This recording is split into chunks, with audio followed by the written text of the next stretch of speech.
The chilly Friday morning. So, thank you all for joining us today for GED Day as we offer training in key subject areas, including math, writing, and science, and of course, social studies. My name is Mary Kate Haverly. I am the Adult Training and Development Network technology specialist. I work mainly with the digital side of ATDN, but for this morning, I will be your moderator today. All of our sessions will be recorded and the materials shared by our presenters will be made available after GED Day and sent to you via email. But please put any questions or comments in the chat during the presentation, or feel free to unmute yourself. I'll be following the chat and hopefully can help along the way. So I am thrilled to share today's first session, Social Studies Spectacular. Our presenter is an adult education consultant and moderates the Links Reading and Writing Community Group.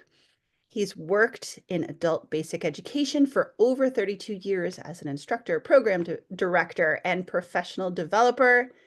He holds an EDS in adult and developmental education and is the author of Writing for the GED Test Book 4.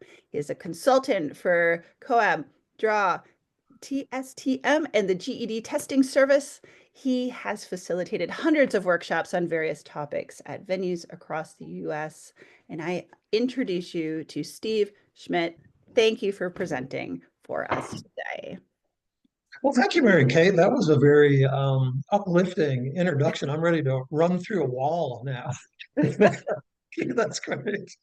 Well, I want to say welcome everyone to our session this morning on Social Studies Spectacular, and I am so glad to be with you again this year. And so if you suffered through my presentations on writing last year, glad that you're back this year. And I will encourage you, please. We do have a handout that's part of this session, and just email that to Mary Kate, and hopefully she received it and is disseminating that in the chat. But I will be referring to the handout, and certainly it'll be an ongoing resource that you can use. And of course, getting the electronic version will allow you to click on all the links for the related resources. I have tried to click on the links on the paper handout and found that that's not nearly as effective as when I use the electronic version. So thank you in advance for using the handout. I will also ask, while we're in the neighborhood, I know webinars present a lot of temptation, and the temptation to be like, oh, I'll just kind of play this in the background, or oh, I can check my email, or oh, I can do the other things. I would ask if you are able to do so, and I know there's good reasons why we can't always have our camera on, and it might be the circumstances we have in our location. Or I was a state employee for 30 years, so I understand how that works, where you got the Windows 98 version laptop with the camera that's been broken since 2003. So there are good reasons why you don't have the camera on, and I get that. But if you can, I would ask that you put the cameras on. I do think that it's better, and I think we feel more a part of the community when we have the cameras on. And you could be like Calvin here in our cartoon, where you could take a ping pong ball and cut it in half and put your eyes on that, and so to act like you're paying attention there. But you can't look too interested, as Calvin is there. So please, if you can, but I understand if you can, and no worries if you can't do so. I have found from personal experience that when I participate in the chat, when I have my camera involved, when I'm doing a webinar, it's a much more pleasant experience than when I'm kind of detached, because then you don't really feel a part of what's going on. So please, if you can, turn your cameras on and be a full participant in today's webinar. So again, looking at the handout, you'll see on page 1, which is the first page that does not have a number on it, that we're going to be doing several things over the course of our workshop for today. We're going to talk about inference in critical thinking skills as one essential part of social studies instruction we'll talk about. We'll also talk about a cool way to help students understand primary source documents. And of course, you will have a number of resources that you'll be able to access from the handout. So that is what we'll do today. I hope that sounds good and hope that sounds fair. And thank you again, Mary Kate, for making the handout available for everyone. All right, so last year I have done some. I'm basically, call me what you will. I'm basically an adult ed gig worker is really what I am. I can call myself a number of fancy titles, but really what I am is an adult ed gig worker. And so I did start last year doing some consulting work for the GED testing service. I had the opportunity to present at their summer conference in California last year, and I've done a couple of the Tuesdays for Teachers PDs that they do I don't see on it. a monthly basis. And I want to share a couple of things that I have learned to start off today. A few things that I've learned about the GED while I've worked for the GED testing service trademark.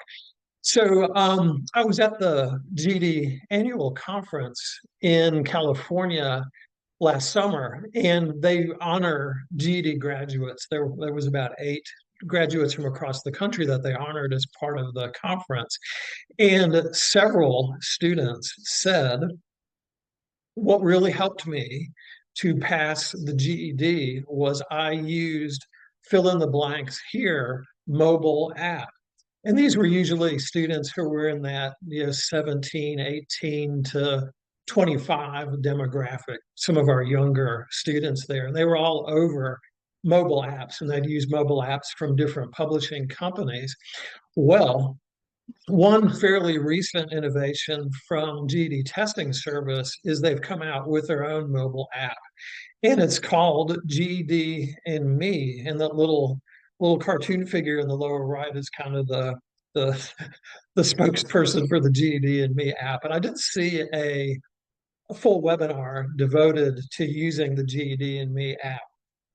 Like some things with the GED testing service, the GED and Me mobile app is absolutely free.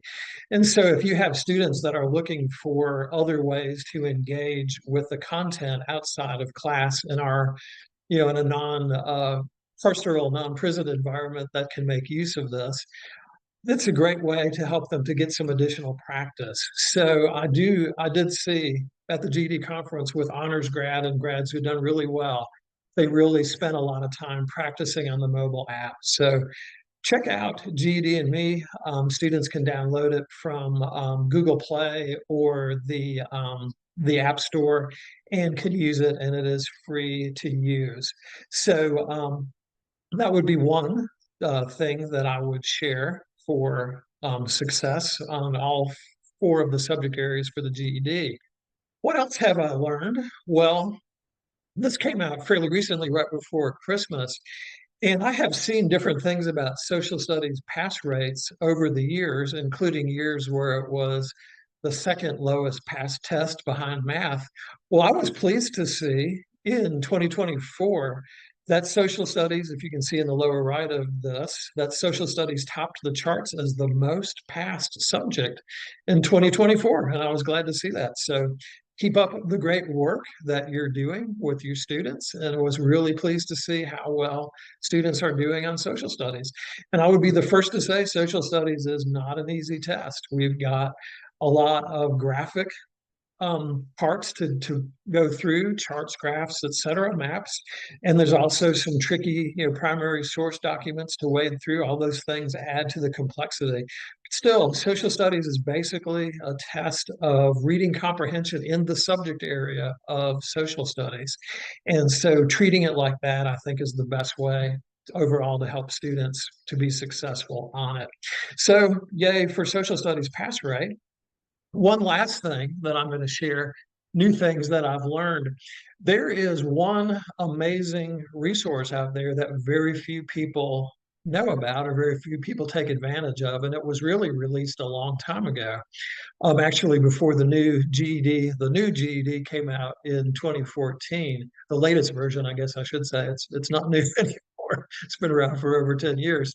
So and that is the GED assessment guide. And the assessment guide is packed full of great information. And I have talked with the testing service this year about doing a Tuesdays for Teachers on the assessment guide, and they're open to that idea. So you may look for that later this year. But just I'll share one of the many great resources that are in the GED assessment guide. And if you just Google that GED assessment guide, you'll find the assessment guide. And so sometimes instructors will ask me, what should we be teaching in social studies? And we certainly have the publisher created curriculum, whether you're doing that of an online version or a book version or whatever. I would really look carefully at the Appendix D in the Social Studies Assessment Guide, and it shows you the key terms for the Social Studies test. I would say, there's no way that we can teach all of these usually in the time that we have, but we can certainly take a look at that glossary list, and we could really focus on some of the terms there that we see. And this will help students in a number of ways because students miss questions not only because they struggle with the map or chart or graph or struggle with the primary source, but sometimes there are key words in the question that's asked that they don't get. And if students can understand what those words mean, they will be in good shape for passing the social studies test. So would welcome you to check out the assessment guide, and they're in all four subject areas. There's updated versions. 2016, I think several of them were updated to reflect some changes in the test. So those are three things that I learned while serving as a contractor for the GED testing service.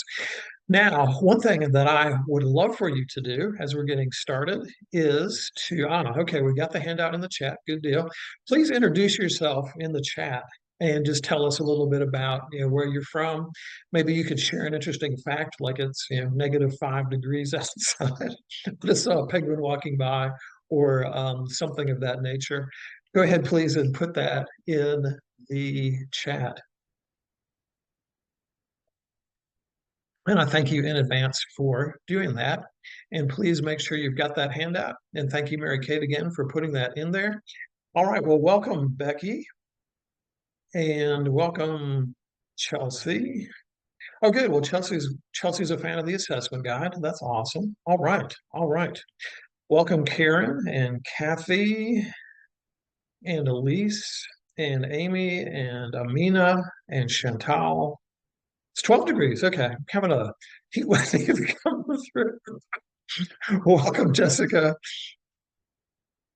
And good morning to you as well. Well, thank you for introducing yourself, and Royce and Phobia. I hope I got that right. And Tom and Molly.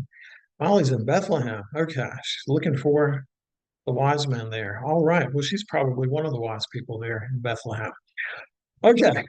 Well, thank you for introducing yourself, and I will be calling on you quite a bit in the chat as we do various things throughout our experience over the next bit.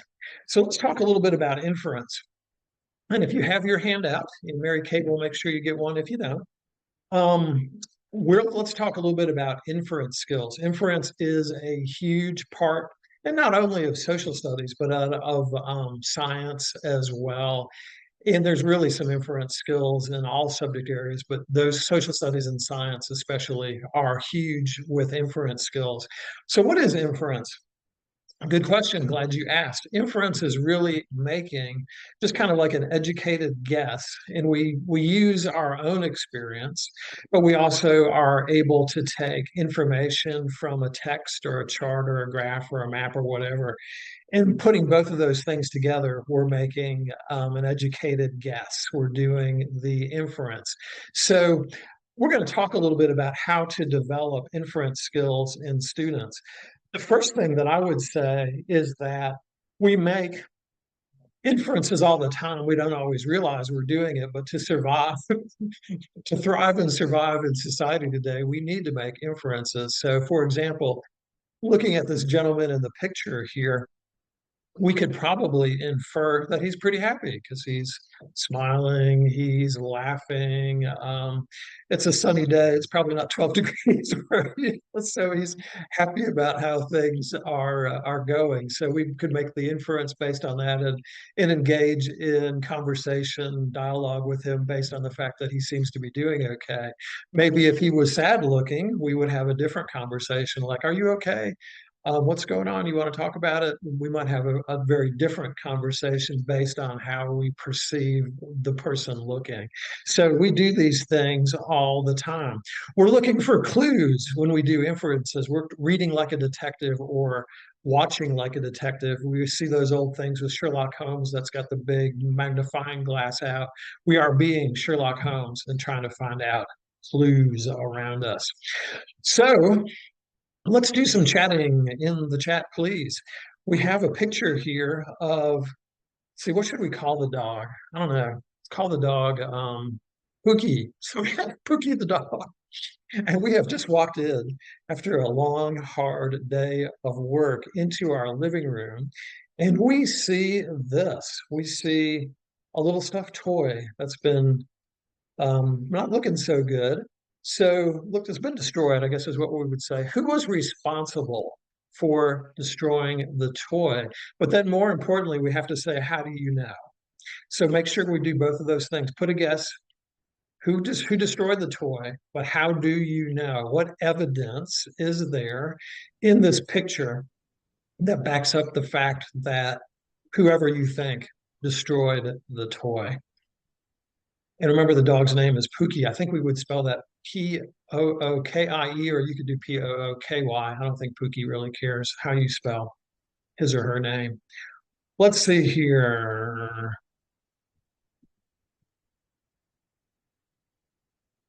Let's see, Andrew, thank you for that. Let's see. And that says the Derek, you are too funny.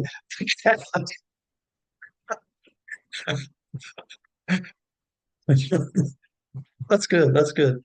The dog, because he's lonely, Fascia is really, really, you're good at inference. I will say that. Let's see. He's the only option in the picture. Okay. Oh, and thank you, Mary, for using the proper term of Pookie because he's at the scene of the crime. It's Pookie look. What is Pookie's facial expression indicating here? Hmm.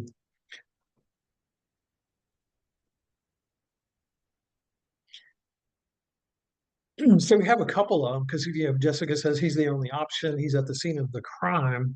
Um, Oh, we've got a more in-depth answer from Andrew. Let's see. It looks like it might have been Pookie's toy because he's now clearly experiencing an emotional process.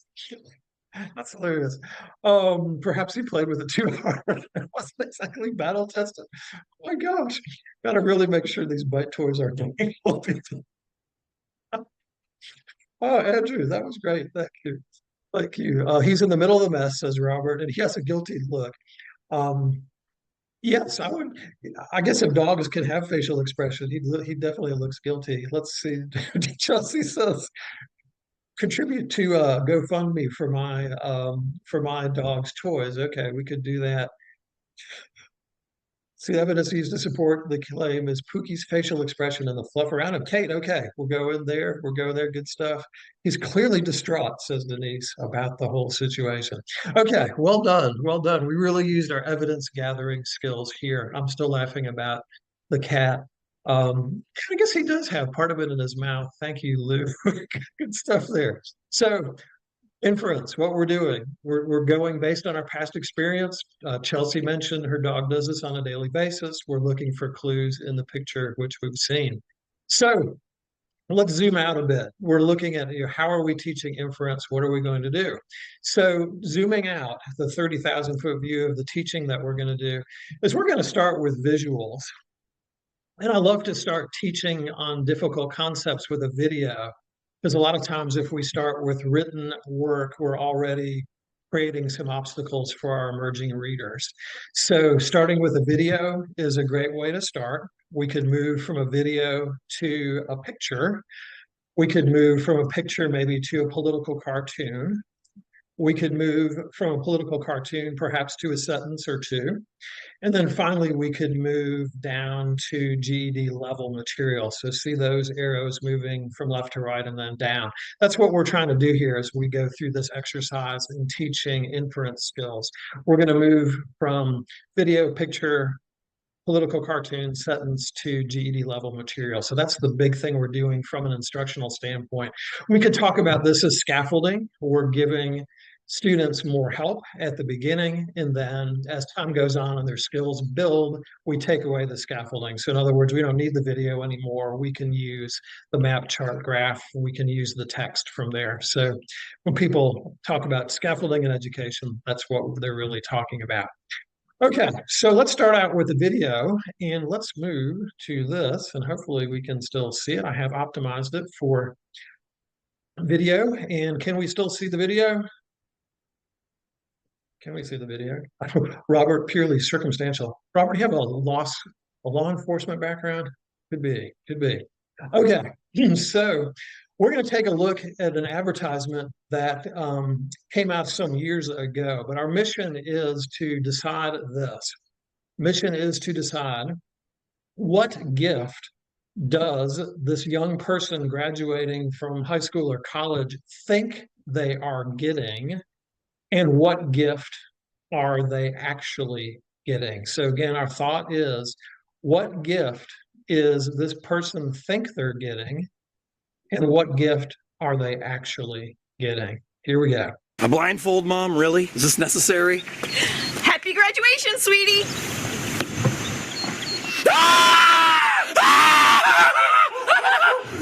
I can't believe you got me this car!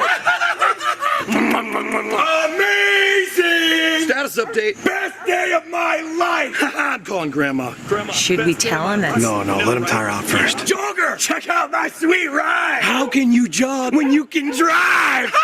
Not yet. He's losing steam.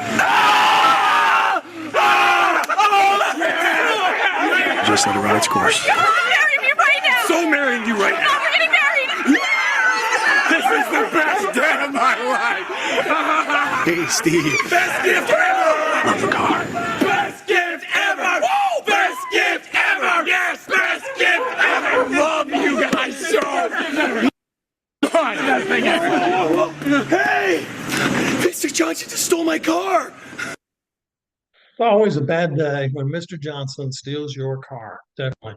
Okay, let me reshare again to get rid of the sound and the optimizing so we don't have issues with the chat box later on. Okay, so your mission is to do this, and the mission is to, there we go. Whoops, we don't want to go there yet. Okay, mission is to, again, decide what gift did this young graduate think they were getting, and what gift were they actually being given? So please respond in the chat if you would. Let's see, Robert enjoyed it because he's laughing. And I'm sorry about that. I should have warned you about the yelling if you hadn't seen this before. Several of you might be like, restart my heart. I hear all this yelling and screaming. So please, in the chat, what gift did this young man think he was getting? What gift was he actually getting? Thank you, Joan. And I won't say a lot yet until we get there. But think about, how do we know? How do we know? How do we know? And especially put in what clues. What clues are there that the gift, the one he was actually getting? What's there? What are the clues, please?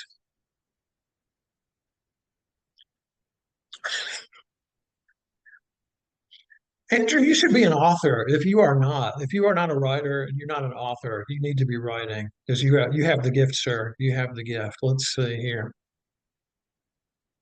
A video his own hysterical happiness. We have a way with words.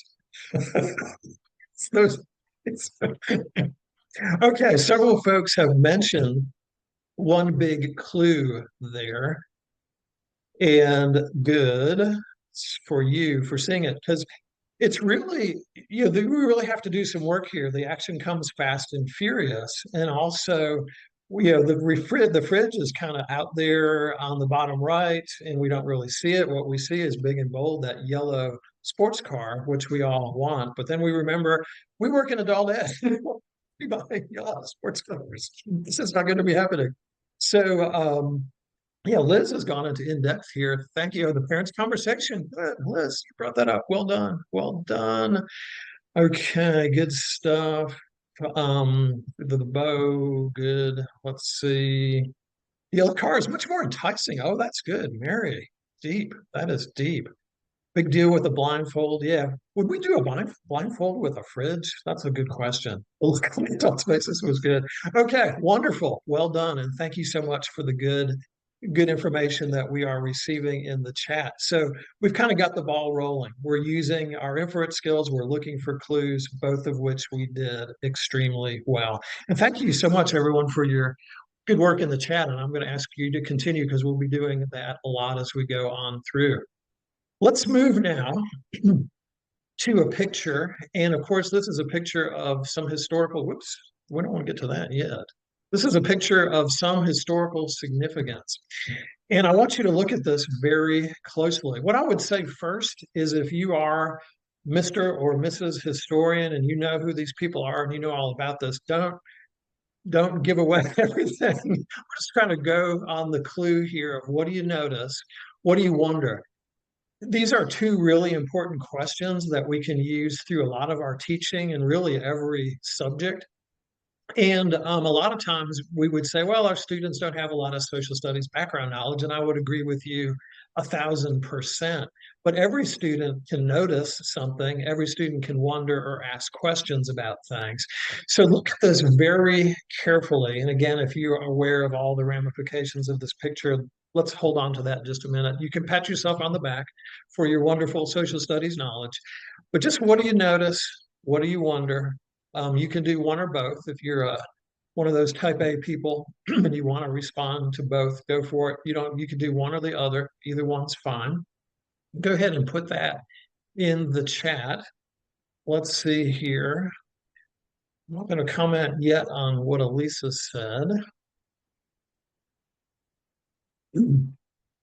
Okay, Jones says both people are interested in the paper. The man is signing.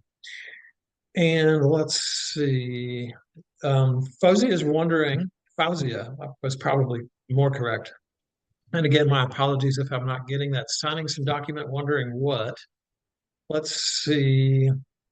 Molly says she is showing him something, and that says something's being signed.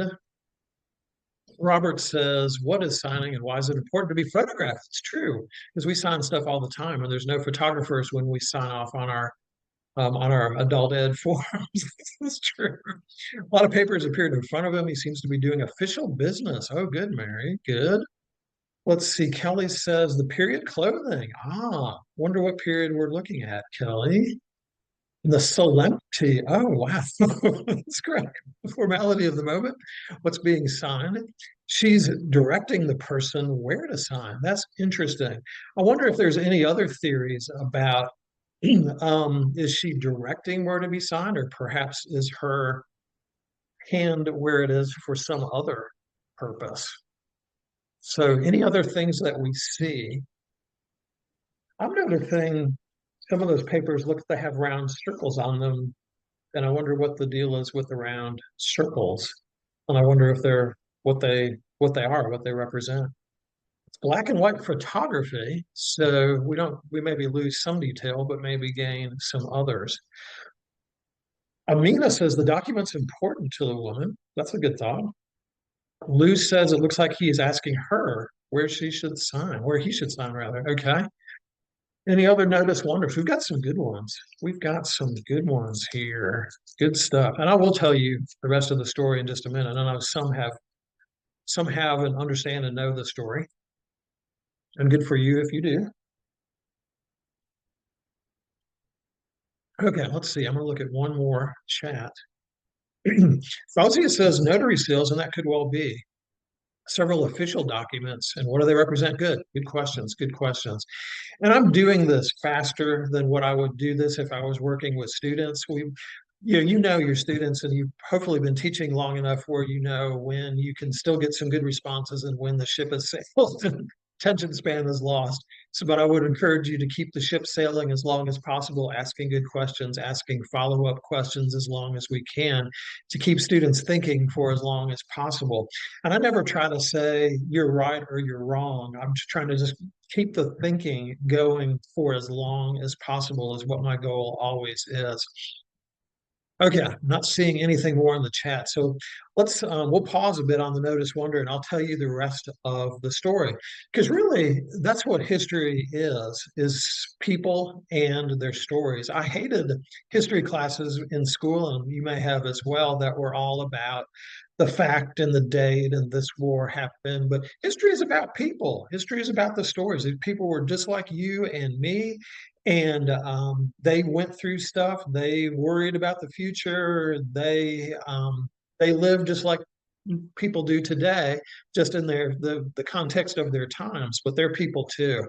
So this is an interesting situation, and it's a bigger issue, which makes a great discussion about the health of presidents of the United States.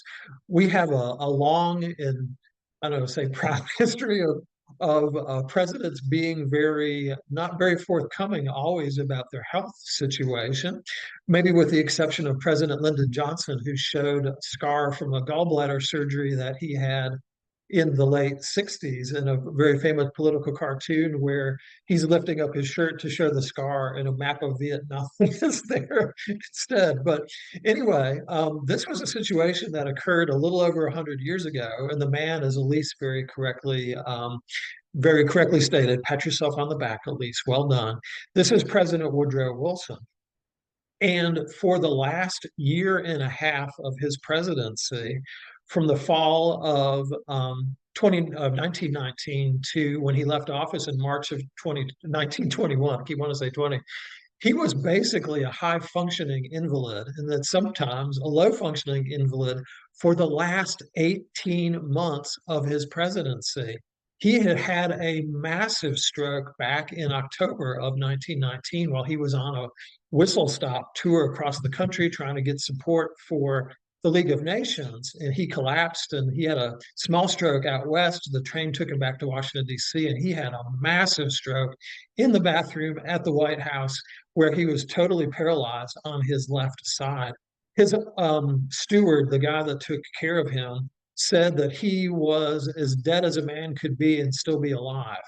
In other words, he was so very low functioning that it was a miracle that he was still alive. But yet he remained as president of the United States for 18 months after that. He slowly got better, but he was a shadow of the man that he was. So his wife is there. This is the other person in the picture, as Elise had so correctly stated. His wife is there, and she had taken it upon herself in conjunction with Dr. Carrie Grayson, the presidential physician, to they didn't turn power over to the vice president, which is probably a good thing because the vice president was a guy who was very happy to go around the country and give speeches for profit. And he was kind of an interesting guy. A lot of good stories about Thomas Marshall, his vice president. But she is holding that document for him because his left side is paralyzed and he cannot manipulate that document with his left hand. He is very feebly signing the document with his right hand, but she is holding it so he can do so. This was a picture that was put out to the press to show that the president was okay and everything was great, but the president was not okay. And a lot of the work of government didn't get done. There's a good argument for Edith being the first woman president, or at least the first woman chief of staff, first female chief of staff, because she directed who would see the president, how long he would work, what he would see, and made all those decisions for him while he was basically a low functioning invalid there at the White House. So interesting story there. And history is all about stories. And if we can be excited about the stories, as I am, what's talking about this, our students a lot of times will catch that excitement and move on from there. Okay, let's move now to a political cartoon. I could talk for the rest of the time about that period in history, but let's move on. So political cartoons are something students need to know on the social studies test. And I was thinking, what would be a good cartoon to use. I like to use ones that are more recent. So I just Googled political cartoons and a whole bunch came up. And this is one kind of ripped from the headlines. I would love for you in the chat to talk about what does this mean? So a lot of times in political cartoons, we look for symbols or symbolism, like Uncle Sam representing the United States. Usually we'll see caricatures of a president or another official to show who the cartoon is about. In this case, let's look and see what we have. What clues do we have, and what might be the deeper meaning? Of course, if you follow the news, this isn't going to come as a huge shock, but I would encourage you, even if you are familiar with the news story, show us what clues in this cartoon are making a point, and what is the point? Why did this person draw this cartoon, Mr. Or Ms. Ramirez? I'm not sure who that is, but what point are they trying to make? And this is the headline story, something that's been big in the news in the last week or so. So I'll look forward to great responses in the chat. What are we seeing? Let's see here. John says there's something made in China, and thought would be, well, what is made in China and why is that deal? Royce says it's almost over, and I would say, Royce, tell me why. Why do you say that? I agree with you 1,000%. What clue in there tells you it's almost over? Let's see. Cheryl mentions due to change, the future is. Where did TikTok originate from? The sound of the clock counting down. That's good, Tom. Time's running out. Thank you, Becky. Let's see here. Mary mentions time's just about up for China. The future is ending, says Derek. Hates mentioning the impending TikTok ban. Let's see. Thank you, Annette. Okay, so Jessica's drawn some of the, connected some of the dots, if you will. TikTok, a China-owned company, made in China is read, running out of time in the USA due to a ban. Okay, good. We kind of put several things together. Well done, Jessica. Let's see, thank you, Liz. And Liz mentions the ticking clock. Okay, Elise, thank you. Oh, okay, Andrew, here we go. I'm ready. So I'm not sure there's much deeper meaning here. It seems that the author artist might be saying that TikTok's time's almost up. A visual verbal allusion via the tone of the name. Ooh. But it doesn't address the ambiguity of the track record of the government trying to regulate the internet or technology. Don't hold back. Tell us how you feel. You are too funny, sir. Too funny. Good, good. Thank you, Lou. And thank you. Oh, the alarm clock. Okay. That's the first person, Becky, to mention that. Yeah. We don't see those a lot today because we're used to our digital deals. But yeah, we got an old-fashioned alarm clock. Good sight there, Becky. Are there? Oh, Cheryl is really getting out the magnifying glass. There are 10 points between the numbers. Yeah, I think yeah, that is interesting. I don't know why they did that because it's usually you've got every 15 minutes are usually denoted on most clock faces. That's good. You guys are deep. Very, oh, and it was Michael P. Ramirez. I didn't see that in the bottom right corner. Okay, that is Mr. Ramirez. So good. Well done. I do think starting with more recent political cartoons help a little bit because a lot of times the historical ambiguity plays a role in students being able to get those, but we can work from the present to the past. Well done.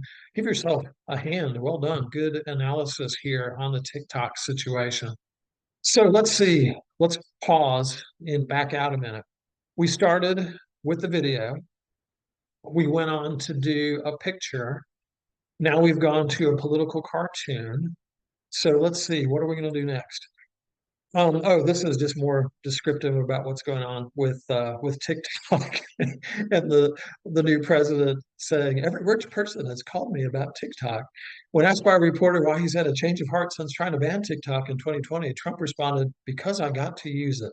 So there's some deep analysis right there. Okay, so we could use that to further explain the cartoon. So we're moving from there to a sentence is next. And so we're moving in a total of different time sphere. We're taking a look at one sentence, and I'm on page 3 of the handout if you are Hopefully still following along. Page 3, page numbers are listed at the bottom of the page in fairly decent size print. And this is ripped in time, ripped out of time. And this occurred on March 4th, 1933. And the sentence that we have here is a quote, which, if I can try to summon my inner Franklin Roosevelt, the only thing we have to fear is fear itself. Not too bad. Not too bad. So I wonder what he's talking about. Why are people afraid?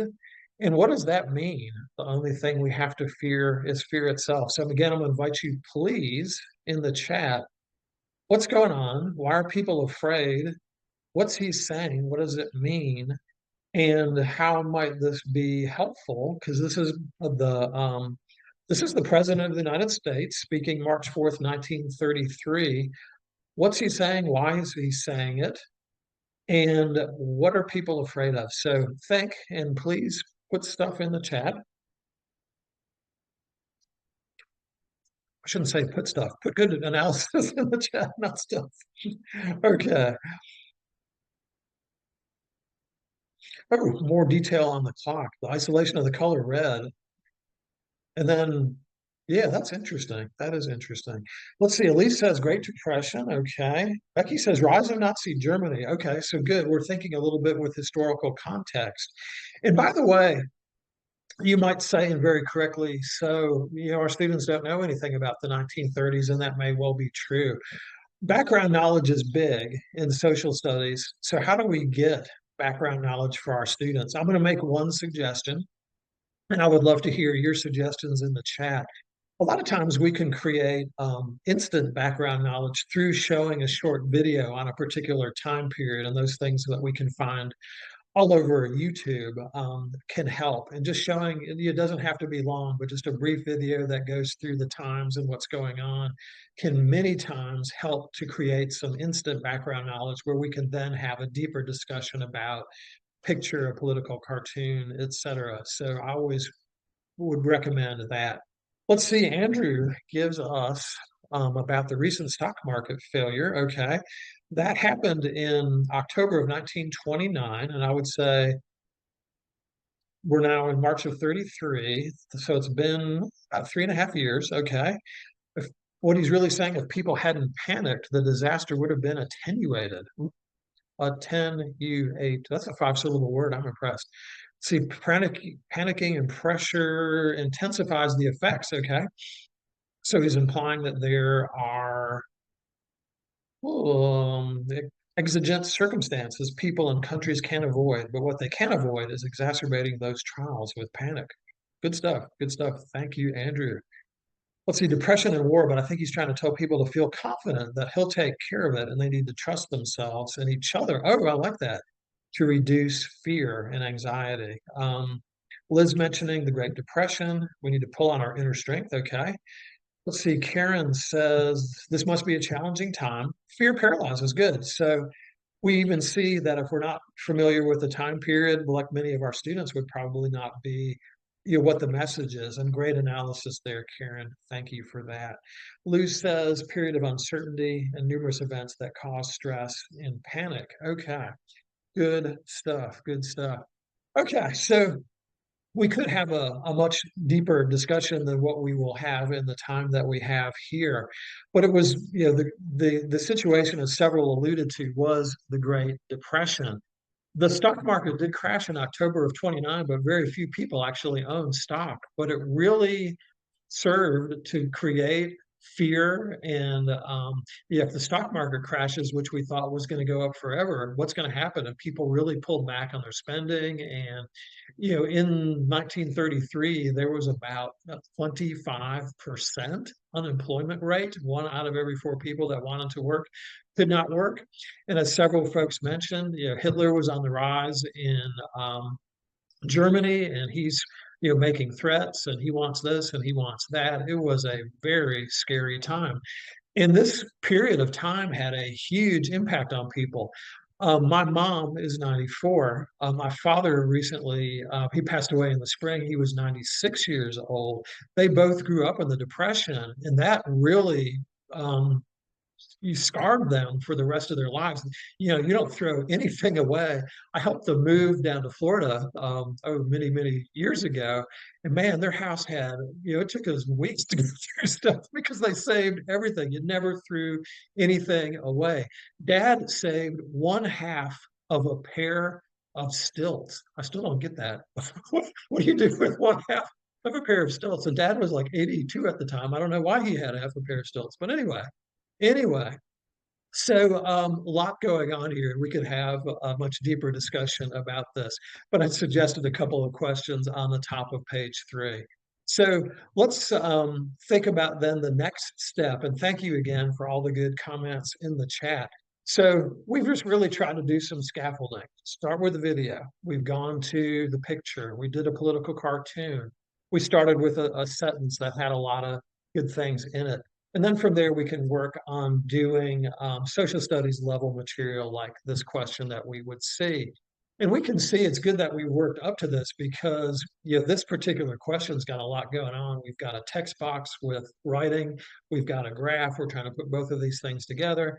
And so, you know, it takes some time to get up to this point. So I hope that you can see the big picture here of how we're doing this and taking this a step at a time and using videos and using visuals because those are a lot of things that students can relate to more easily than I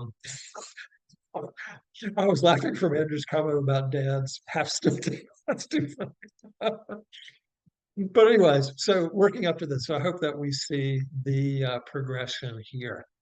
All right, how we doing? Everybody still there, still alive? Andrew still got a sense of humor, so that's good. That is good. So a couple of resources I'd like to show is on teaching inferences is a couple of things from the New York Times Learning Network. If you want to get a subscription to the New York Times, that will cost, but we're in adult ed and we don't have the money to do that. So what we do is we seek out that which is free and that which is inexpensive. The New York Times Learning Network is totally and completely free. They've set it up for educators, and it's there's some great resources there I'm going to mention too over the course of our time today. So if you're taking notes, New York Times Learning Network, totally free. And they do a thing every week during the school year. So it runs from like September to May during the traditional school year, where they have what's going on in this picture. And what they do is they pull a picture from an article from the New York Times, but they take away the caption and they take away the article. So all you have is the picture. And so you can do that notice wonder technique. What do you notice? What do you wonder with students using that? And then they do it every week and they do a reveal on what the picture was toward the end of the week. So your students could participate. They can guess what's going on and put in the things they notice and the things they wonder. And they do have a live facilitation for it that occurs. I forget when that's done during the week, but that's also something that you could be part of as well. So New York Times Learning Network, what's going on in this picture, another way to get resources for teaching inference. Okay, so I promised in the blurb advertising this that we were going to talk about the primary sources and what do we do with those and how can we get some help. And I'm going to show you a relatively new resource that I didn't know about until fairly recently and that I know about now. And AI, artificial intelligence, has really changed the game in education. And it's moved so fast since it's come on the scene. I used to talk about last year ChatGPT, but I think ChatGPT is even kind of ancient now, and there's better things out there that are very helpful for getting students involved and doing a lot of different things in social studies. So I'm going to go back and share. And I'm going to bring up a something here called Diffit for teachers. So it is, if you're with me on the handout, it's toward the bottom of page 3, and I'm hoping that you can see my screen still here with Diffit. And Diffit is a free resource. Like so many resources today, it's got a basic free thing. You can pay for a super duper account. Diffit will give you a free month of their premium account. And I just got a code recently for 4 more months of the free premium account. So you can probably get 5 free months of the premium stuff for Diffit. Um, but Diffit, Diffit is an amazing resource. Let me sign in. And let's see here. So I'm going to sign in with the Google. Okay, we are signed in. And let's see, I'm on my wife's computer as well. We got another free trial. But anyway, let's look at this a minute if you haven't seen this before. This is really what I would say AI, artificial intelligence 2.0, because I had struggled for months with ChatGPT to try to get it to create readings on a certain grade level, and it didn't really do all that great with it. Diffit does. Diffit's amazing. So let's look at what we have here. And I'm going to give you about a few minutes to play with it after we do this. So Diffit, you can in Diffit do 4 different things. One, you can enter a topic, theme, or question about anything, and it will create customized resources on a grade level that you can choose between second and 11 plus. And I did a study where I checked out how accurate the grade levels were based on that in Fleisch Kincaid, and these were pretty darn close. They've done a really good job with the algorithm they use. So, a big issue with our students is they're not necessarily reading at the adult secondary level, and they're emerging readers and they need some more help. So we can create resources at a lower grade level, customized 2 to 12.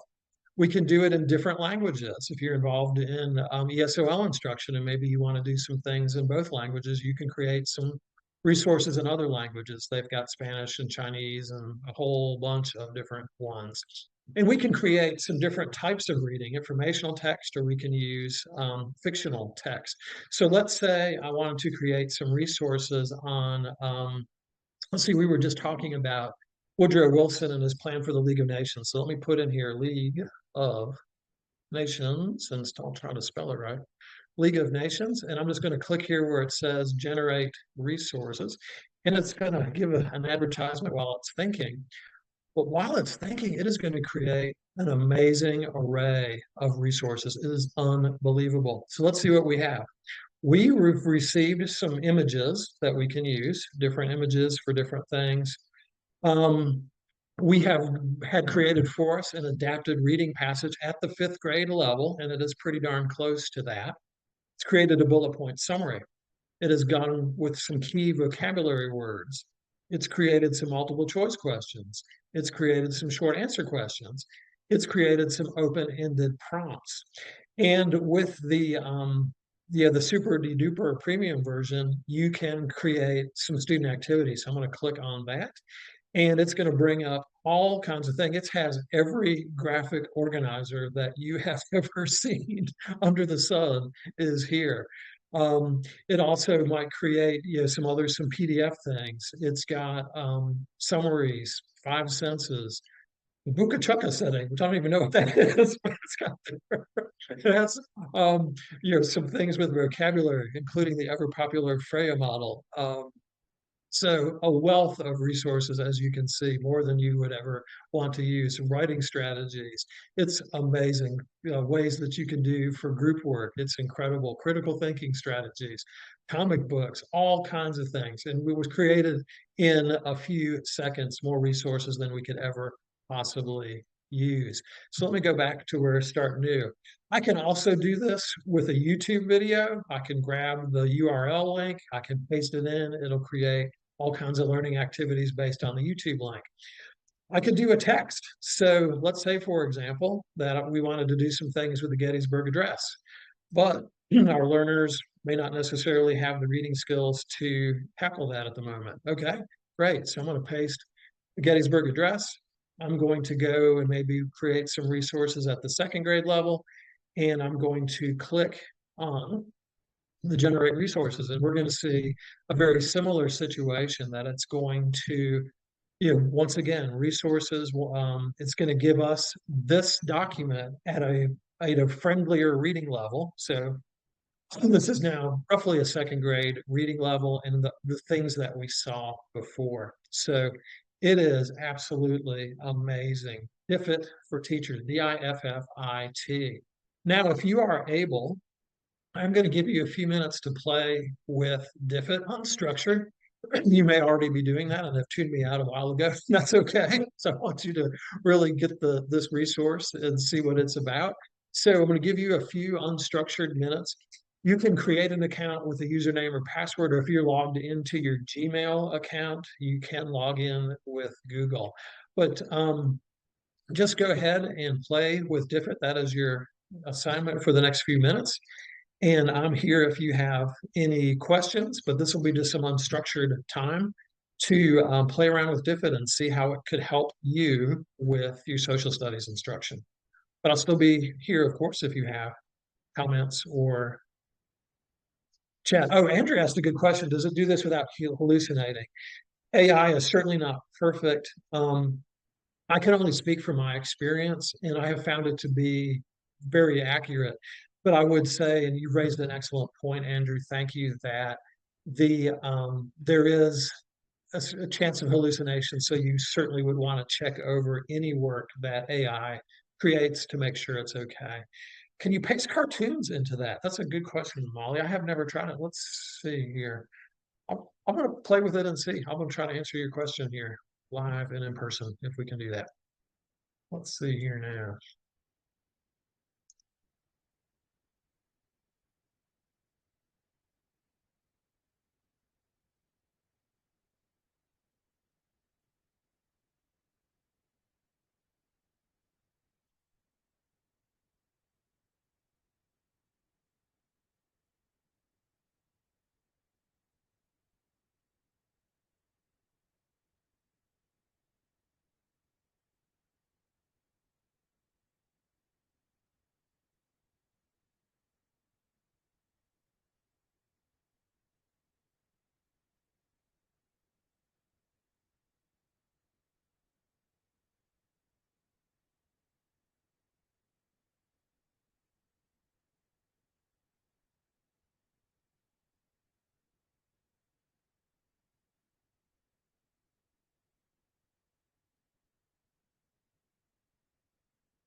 Oh, thank you, Becky, for your question.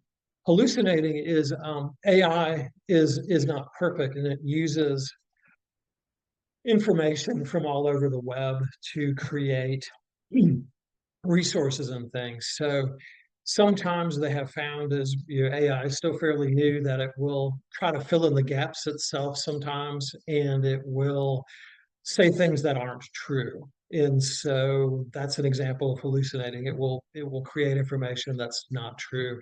Also, there is a time lag, especially if you're using something like ChatGPT. It's only accurate up to 2023. It's not the best thing to use if you're doing something really, really current event, because if you ask it, who's the president of the United States, it would tell you Joe Biden, because it's going based on older information on ChatGPT specifically. And Robert, I agree. I would want to listen to my class.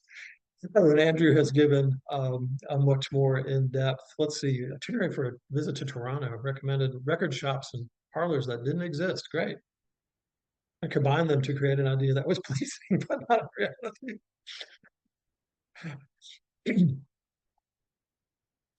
That's good stuff. That's good stuff. Thank you.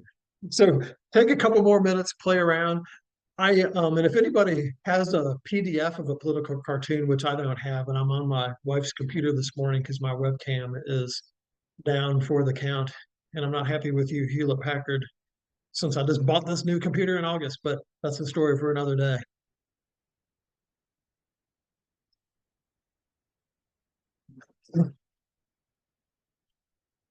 But if anyone has a PDF of a political cartoon and wants to put it in the text or PDF link, would love to.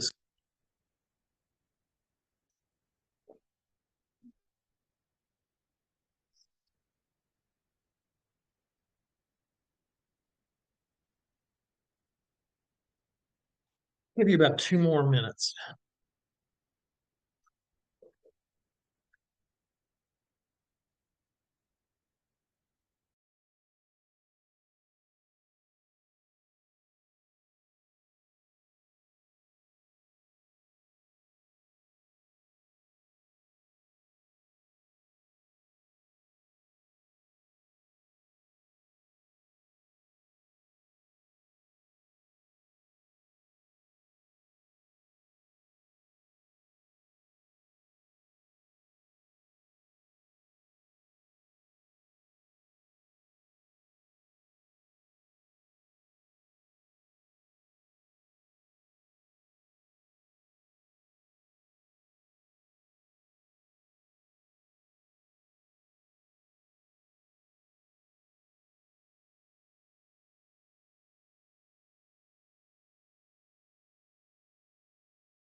Okay, why don't we come back in? If I could have your attention back, I know you would probably want to play with Diffit some more, and I get that, and would encourage you to experiment with it. And Molly, thank you for sending the large file with the PDFs. With a number of PDFs, I don't know that it would handle that well. I was wondering how it would do with one, but if anybody had that opportunity to experiment, would be interesting to see. But I hope you'll find it to be a helpful resource and all kinds of good stuff out there. We always complain as adult educators, we don't have enough time to do that which we want to do, and we may not be paid for planning time, and we have other issues with that. But this is something that will save time. So encourage you to experiment with it and see what you can come up with that would help. And works for science and works for all subjects as well. And a great resource out there to be able to help us there. Okay, let us move on. Let's talk about graphs. So we've talked some about inference. We've talked about a way to help with primary sources. And let's talk a little bit about graphs. And an additional resource to the one mentioned earlier with the New York Times Learning Network is what's going on in this graph is also something the Learning Network does, very similar to what's going on in this picture, where they will do during the school year, that September to May period, they'll have every week a graph that students can talk about and that you could show. And it's, again, free. So another great resource from the New York Times Learning Network. Did I mention it was free? I think I did. Okay. So let's talk about charts, graphs, maps. And we have to start with the world's most accurate pie chart. So here we go. This is just a little humor to get us started off. As you can see, always when we're looking at charts, graphs, maps, we have to look at our key, at our legend, which in this case is in the upper right-hand corner. And we can see that this hard-hitting, politically sensitive graph shows the pie that I have eaten versus the pie I have not yet eaten. An extra credit, if you can put in the chat what kind of pie this is. I'm not sure what kind of pie that is, but I'm sure someone here knows. So just a little humor to get us started. Andrew says it's lemon meringue, and I think you're probably right. Doesn't lemon meringue usually have like a white meringue, the meringue, and they use the little blowtorch to do the thing? Maybe it's just the lemon without the meringue. I don't know. I would hesitate to disagree with you, Andrew. Would very hesitate to disagree with you. Oh, we do have some. Oh, Liz says lemon, or it could be cheesecake. Okay, we're getting several ones. All right. This is good. This is the most in depth we've gone on a jokey graph. But anyway, let's talk about this a minute. Why do students struggle with graphs? And I would again invite your response in the chat, please. What is it about graphs that creates the struggle for students? Why do they struggle with these media-rich things like charts, graphs, etc.? Brief thought in the chat. Or Andrew, you can do a more extended thought if you want.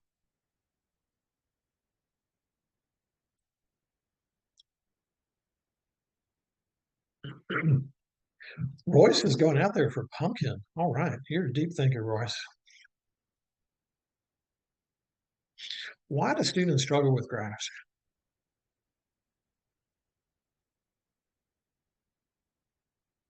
Thank you. Yeah, estimations can be challenging. The scale, the reading the labels. Yeah, that's good stuff, Mary. Thank you.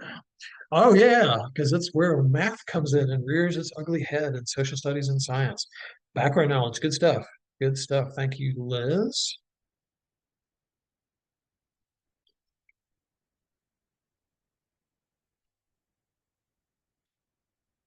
Yeah, we've got some good thoughts, and I'm sure some other thoughts are coming as we're thinking about this. And I would agree with every comment so far. Jessica says combines visual skills and sometimes math and needing to pay close attention to details, all things which can be a challenge. Yeah, look at exposure. Thank you, Becky. That's good too. Good stuff. All right, thank you. So we know our students do struggle with these visual literacy techniques. So the big thing is, what the heck can we do about it? And this is actually one thing that I have learned from a Connecticut educator, Connie Rivera. I hope I'm saying her last name correctly. Connie, I learned about slow reveal graphs from her, and she is truly the master of showing a slow reveal graph. What is a slow reveal graph? Well, this slow reveal graph helps our students make better sense of visual material because it, instead of giving you everything at once, here's all the map and the legend and the scale and everything, it does it a piece at a time. And these slow reveal graphs are easy to use, especially if you use one that's already been done. And if you're with me on the top of page 4 of the handout, there is a couple of great links there, top of page 4. There's the first link is a great PDF article from New York City educators about teaching with slow reveal graphs. And then Collect Ed New York has a great collection of slow reveal graphs. Creating a slow reveal graph is no big secret to it. You just basically have your graph and you can get white text boxes and put over the material and then slowly take those text boxes away. But I always like to use stuff that's pre-prepared and out there and great, that makes life a little bit easier. So those are some good resources there. So slow reveal graphs, and if you've attended one of Connie's workshops, you've probably seen this. And you are too funny. So thank you. And Amita, good point about comparing more than one parameter. I'm going to do a quicker version of the slow reveal graph in the interest of time. But essentially, as we do slow reveal graphs, we're just going to reveal parts of it, one part at a time. And some questions that we can ask as we're doing slow reveal graphs are our favorite. What do you notice? What do you wonder? That we were using earlier, which is a great protocol. Because again, all of our students notice stuff, all of our students have questions, and that levels the playing field and everyone can participate, whether we have any background knowledge about what we're talking about or not. And so other questions we can ask are things like, what new information do we have as we reveal a new slide? And then what new ideas do you have? And so, like, what can we say about the graph now? So the biggest challenge as an instructor with these is you want to let the cat out of the bag before students have had the chance to really think about it. And that temptation is there. So just try to hold back as you're doing this because you want to tell them the whole story. And part of that is just our nature as adult educators, where we want to be helpful and say, oh, the answer is blah, blah, blah. But we want students to think as long as possible, and the slow reveal helps us to do that. I'm still laughing at Andrew's comment. Sorry. Okay, let's start with this graph. And so let's start with our ever popular, what do we notice? What do we wonder? And again, please, in the chat. And if you're really feeling motivated, what do we notice about the relationship between the bars there that we see? What do we notice? What do we wonder? What's going on with the relationship between the size of the bars? If you're really feeling intellectual today, you could do that one.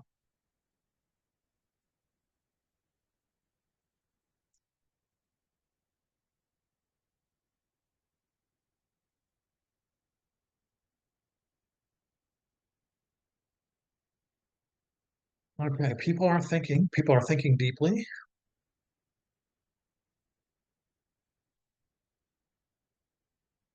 What do we notice? What do we wonder? What's up with the relationship between the bars? Are they dating? No, wait, that's a different kind of relationship. Can you repeat the resources again? Absolutely, Denise. It's at the top of page 4 of the handout where it says slow reveal graphs. And there's 2 clickable links in that, which one of which is a New York City educator talking about how to teach with them, and one is some actually Mark and his crew have created a bunch of the graphs there. Okay, Molly says, what's the title? What's the axis labels? The gray's consistent orange is all over the place. Okay. See, these are green and orange bars side by side, and the green is always higher. Why? Okay, good. So there doesn't seem to be a relation, says Tom. Royce says, what's the title? Good questions. Said you fed these data points into Excel, got yourself into an R squared value. That would be an insignificant correlation. I'm having bad memories from graduate school after that. Let's see what the colors represent. Okay, this is identified. This is a bar graph. Good stuff. The blue data remains constant. It's greater than the orange. Okay. And let's see, what do the colors represent? That's a good question. And let's see, the orange has performing as well as the greens. My vision's off. I'm seeing those as blue, but what do I know? What do I know? What do the colors represent? Thank you, Andrew. We won't hold you accountable for our stats trauma. And stats served its purpose back years ago. Okay. Okay, good stuff. So let's stop there. So again, with slow reveal, we're doing this a step at a time. So let me go to the next one. And so my question is always, what is this new information given us, and how might that help? How might the new information help us to make further sense of what's going on? So what new information did we see, and how might that help us? And if you didn't see the changeover, there is a new piece of data now on the graph that was not there before. If you look on the left-hand side, what is it, and can we extrapolate what some of these other things might be based on what we've seen? Ooh, I love the word extrapolate. I bet Andrew does too. The fourth orange was the year of the pandemic. Tom, I love that, because you're thinking about what makes sense and what did we see before in the fourth year of the. I love it. That's some great critical thinking. Steep drop in the fourth orange bar. And so going along with what Tom said, Kathy says maybe that's fewer cases in the fourth year of the pandemic. Lou's asking good questions. Chelsea's wondering about relationships. Good, and Amina has given us one of the bars is constantly higher. Oh, let's see, Andrew is getting into putting on his stats hat. 20% of what? Okay. So Andrew, you don't think that we could look at these other lines and say if that's 20%, what that higher line might be? Ooh, nice use of the word increment, Lou. Let's see, good stuff. Okay. So do people think that maybe if that first one's 20, that maybe that next one might be some multiple of 20? See, Becky says maybe 40, maybe 60. And at this stage, there is no right or wrong answers. We're just trying to get students to invest in this. And when they're invested, we've got it. And I would encourage asking for guesses, because if they've taken a guess, they're invested in it. Okay, Mary's using this to do some extrapolation here. All but one of the orange would be less than 40 if that next line is indeed 40. But the green, which I still see as blue, it's between 50 and 60. Does this mean I'm colorblind? I don't know. I don't know. I know my son is, but I didn't think I was. Okay, good stuff. I'm going to do another reveal, and let's see here. Okay, so again, the slide has changed. If you were looking down, we do have more information on the left side. So please, again, in the chat, what new information do we have? And was your guess you made correct? And how does this help us make sense of the data? And we still have Andrew's good question. What does that mean? Because a percent is percent of something. And what is that a percent of? Because percents just by themselves are meaningless. What is it a percent of is a good question. So once again, what new information do we have? How does this help us? Any thoughts in the chat? Well, relative ratio if the increments are linear. Indeed, yes. Okay.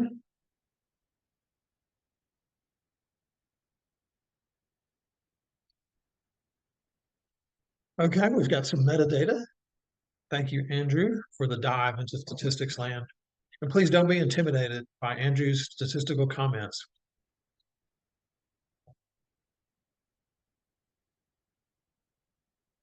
Okay, Liz mentions a cap at 60, but we don't know 60% of what. We do not know. But it's kind of like, as we do the slow reveal, it's kind of like a mystery story. And we know a little bit more every time we do this. It reminds me, and I'm dating myself, of the old Columbo mysteries back in the 70s, where at the beginning of the Columbo TV show, a crime had been committed and we know who did it. But Columbo is trying to figure it out. And he would use something like, why is this light bulb burned out? Or why is this copy of the newspaper from Thursday instead of Wednesday? And those little details would be the thing that would lead him to solving the case. Let's see, Mary says students might be able to predict the intervals, but we don't know what we're looking at yet.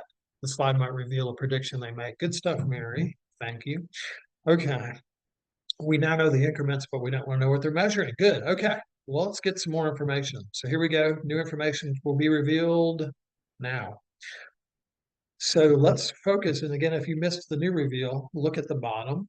You will see. So we had numbers before. It looks like we're getting some letters. Al and Ga and La and Ms and Nick and Snick and Va. What's going on with that? So what new information do we have and what might that represent? Or should we put them all together and spell a long word? Algalamus Nicrostrupper. Sometimes something tells me it's not that. Yeah, good point. Royce is doing the 30,000-foot view, and it's helping students with critical thinking. Beautiful. Glad that you're seeing that. Let's see. Liz and Royce and Jessica says state, and we don't miss the postal service state codes. Tom mentions, okay, we don't just have states, but we've got southern states. And Lou says, okay, this could be an abbreviation. But Ian agreed, Mary. But if even one knows, oh, and Andrew has got us the key, apparently. Okay. So what can we say about these states? If Andrew is indeed correct, and I'm not saying he is, if he is correct, what is this telling us? What about the position of where these states are might be significant?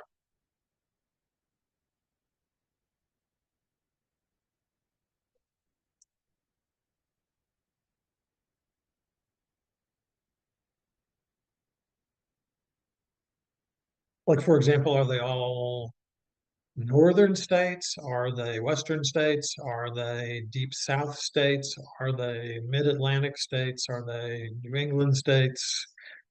Okay, so we're getting some good guesses here. Jessica said they border water, which is certainly true with Georgia, Louisiana, Mississippi, North Carolina, South Carolina. Okay. Tom says, could this be a climate related graph? Okay. Might it have something to do with heat or hurricanes, says Royce. Good stuff. And all of those are great. And again, the thought is it doesn't matter if you're right or wrong. We're guessing, we're investing in the process, and that's what's key there. Are we ready for some more information? Let's do it. Here we go. Ah, I think Andrew was right. I think he got all of them. Well done. Well done, sir. Well done.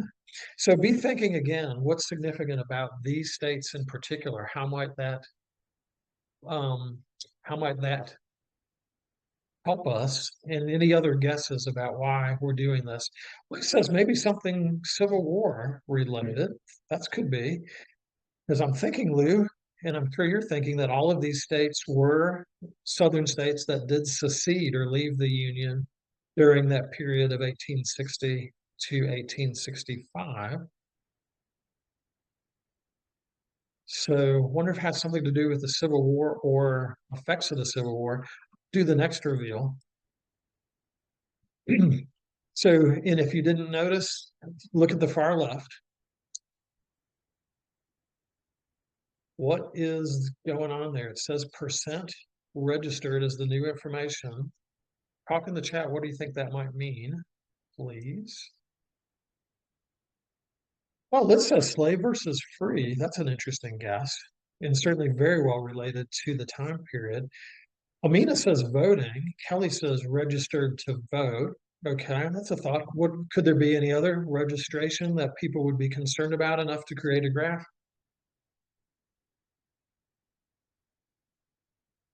And then it also brings if Amina and Kelly are right, I wonder what else we would need to know to make this data significant. See, Royce has taken another tack with going off to war, and that certainly could be. Percent registered maybe for the military or the draft, says Chelsea. Okay, would we like some more information? Talking white people registered to vote. Could be, could be. Okay, let's do some more information. So take a look at the upper left corner. Black voter registration in the southern states. How does that help? And I guess another question would be, what other information do we still really need to know that's going to help us with this? See, Kelly says women versus men. That's an interesting thought. What do you think then? Who do you think then would have the higher registration, women or men? Would be a follow-up question. Okay, Andrew says, I would really like a time differential here. Okay.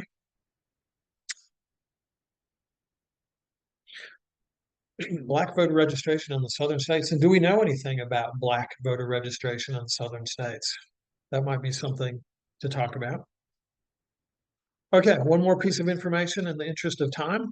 When this new information is on the bottom, we see in the what I would call the gold color, you may call it something else, was registration in March of 1965 versus the bluer, or some are calling the greener color, registration of September 1967. So I wonder why there is such a difference there between those two, because that's not a long period. That's like 2 years and let's see, from 3 to 9, 2 years, 2.5 years, essentially the difference. I wonder why there's so much more. Like in Alabama, we're seeing maybe 19% registered in March of 65, but in September of 67, we're seeing over 50%, it looks like. That's a pretty significant increase of Black voter registration. Wonder what went on there that caused that.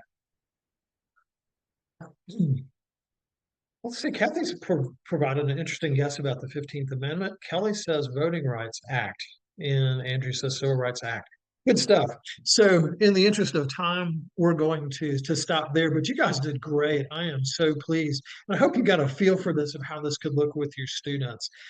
There's more to the graph. It does say the impact of the Voting Rights Act of 1965 was the other information there.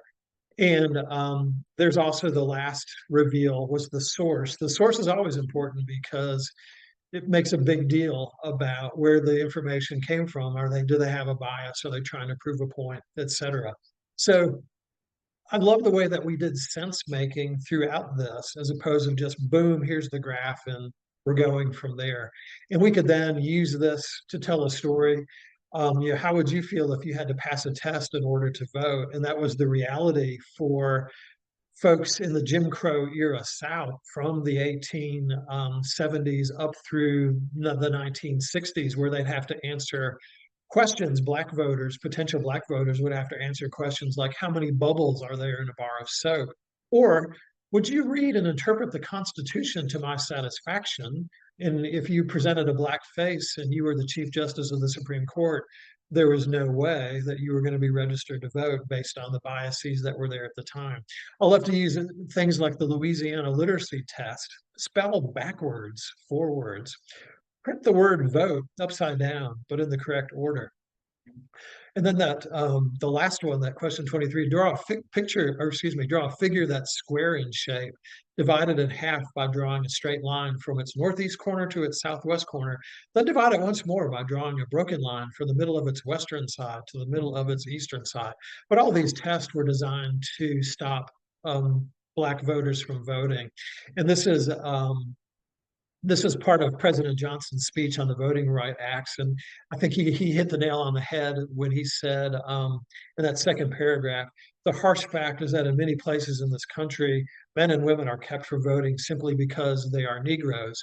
Every device of which human ingenuity is capable has been used to deny this right. And then he goes on to talk about those things. But in truth, really, no matter what he said later, the fact is that the only way to pass these tests, these barriers, these poll taxes is to show a white skin. And that was the case in the Jim Crow South for years. So we'll go ahead and stop there. I could talk about social studies all day because I love it. And I hope you will too, and pass that enthusiasm on to your students. There is also in the packet a lesson about, was Edith Wilson the first woman president? That has some documents and some pictures. It's an interesting situation about presidential health and other things, which is still a hot button issue today. But I want to say thank you so much for having me back. It was my absolute joy to be with you today. And I don't know if there's a evaluation or what have you to be filled out, but Mary Kate can certainly help with that if there's anything else. But I want to say thank you so much for being here this morning and for taking your professional development seriously and being here. There's some great things coming up later in the day. If you're involved at all in math instruction, Sarah Longborg Lowe is fantastic. Anything that she shares is golden, and I've got some good stuff on the extended response I know later in the day as well. So thank you, and I really appreciate all. We worked hard in the chat, and thank you for everyone who was responding every single time to those requests. I look forward to hearing about how you're using these things. My email address is always on the front of the packet, and if you've used this and found this to be helpful, please don't hesitate to let me know, or if you have a question, or I love to get emails that say, Steve, I took the crummy thing that you presented and here's how I made it better. Those are the emails I really love to get. So if you have a minute to do that, great. But again, thank you, and look forward to being with you in the future, and hope that we can see each other again next year. And thank you again, Mary Kate, for all your help. And I'll turn it back over to you if there's anything else that you needed to mention. No, thank you so much. We will go ahead and get started on our next presentation at 10:45. You can join us in the next Zoom room link at that time. And so go ahead, take a few minutes of break, and we'll see you back soon. And thank you. Thank you again, Steve. Awesome presentation. Thank you. Thank you, everyone. Have a great rest of your day. Thank you, Mary Kate.